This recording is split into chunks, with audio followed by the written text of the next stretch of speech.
Hi friends, this is the third video on tumors, and this video is going to be on quick high yield forms, okay? As many as we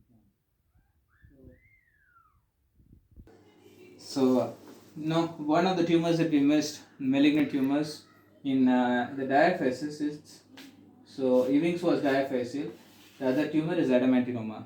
So adamantinoma is commonly as bubble-like appearance in the anterior tibial cortex with thinning of the surrounding bone. Very typical. A lot of times, because of a lot of thinning, the tibial bone is actually like this. It is curved. Okay, so that is also a commonly asked question.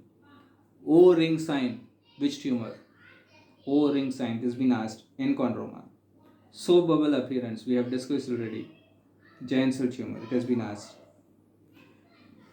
One of the questions they asked, what causes vermian bones? Okay, and all the choices, most of the choices were malignant or tumors. Okay, and one of the choices was osteogenesis imperfecta. That is the answer. Vermian bones is when all the sutures of the skull are open. Okay, it happens in some congenital conditions where the bone actually does not grow, or something that occurs in very young childhood. Okay, so a few more quick questions. Okay, so as I said, most common bony tumor is a secondary or malignant metastasis. There are osteoblastic metastasis, osteolytic metastasis. Osteoblastic metastasis, commonly you should remember, female's breast, male's prostate. All others are osteolytic metastasis, most common kidney, lung, GIT, malignant melanoma. Why do you have these osteolytic metastasis? I don't know if you need to remember it. It can be due to prostaglandins, that's most common, interleukins or cytokines can happen, and parathormone like related peptide, PTH-RP. Okay, these are the three common reasons why osteolytic metastasis happen. So these are some important points about about metastasis. And then, as I said, most common primary is multiple myeloma. Median age for multiple myeloma to happen is 70 years. It doesn't happen in young patients, and it is extremely rare in patients less than 40 years. So remember this. And anybody older age, it's not metastasis, they are asking about primary malignancy, then put or multiple myeloma as a possible reason, and it's more common in males. Okay, next, osteosarcoma, most common tumor in the adolescent age group, we said, and again it is extremely rare, less than 5 years of age. Okay, there is primary osteosarcoma, secondary osteosarcoma. Primary osteosarcoma is between 15 and 25 years of age. Secondary osteosarcoma is more than 45 years of age. So we'll discuss about osteosarcoma later, I think. Okay, it's a lot of things to be discussed. Third, what is the most common benign tumor of the bone? That is commonly asked. Okay, answer is osteochondroma. Okay, and what is the most common true benign tumor of the bone? True neoplasm. That's not osteochondroma. That is osteoid osteoma.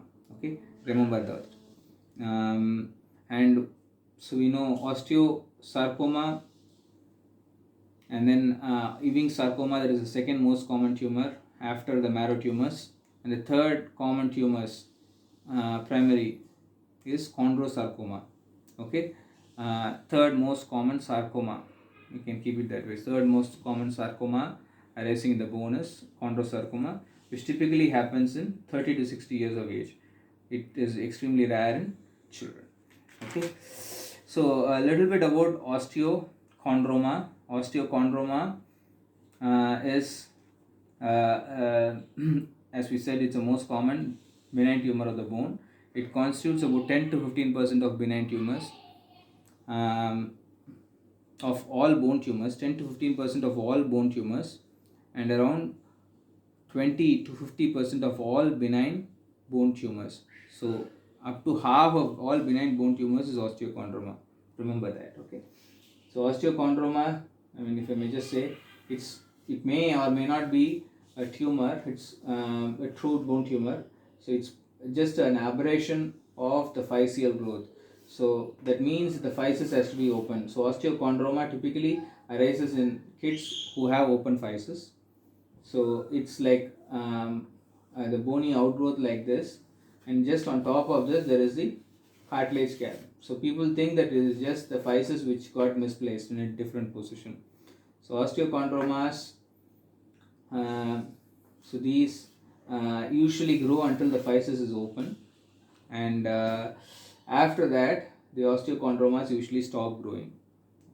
So you don't always need to remove this. Sometimes as a child grows, it attains skeletal maturity, these can become smaller in size. And these cartilage caps, they are usually less than 2 centimeters thick, and in large, whenever there is a very large cartilage cap, you should think of malignancies. I'm sorry, 2 millimeters thick. Whenever the cartilage cap is larger than this, there is a chance of that being malignant. Okay, that's all for now. Thank you.